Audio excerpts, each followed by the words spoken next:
Vince Russo has stooged himself off again.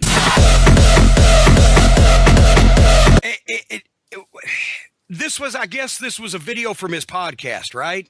Yes, it was his podcast, and they do, I guess, a video version of it so you could actually see the people talking.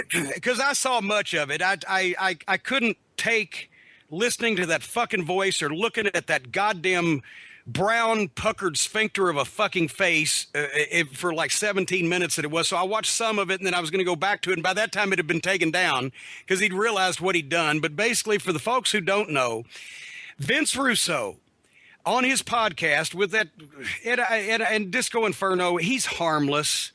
As I've said before, as long as he never actually was given a booking job somewhere and allowed to do the stupid ideas and stupid things that he comes up with as relates to wrestling, the Invisible Man and building, the evil architect and whatever.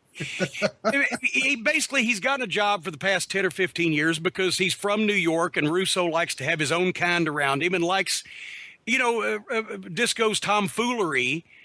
Amuses him, and they hired him as an agent one time in TNA, and none of the boys fucking respected him, and they used to fuck with him unmercifully, but he was there as he was like Cheetah in the Tarzan movies. But even Disco Inferno, under those parameters, on this program that Vince Russo does allegedly for somebody, I'm not going to plug it, nobody should watch it or listen to it, but if Disco's a co-host or whatever, and he's on there, and Russo came out and told people, admitted from his own two fucking measly little lips, that not only when TNA was on Destination America, he had contacted the Destination America, the network behind Dixie Carter's back, and told them, well, you've been sold a bill of goods, and this program you're getting is not what you're thinking you're going to get, and you need me to tell you how to do it right and straighten it out for you.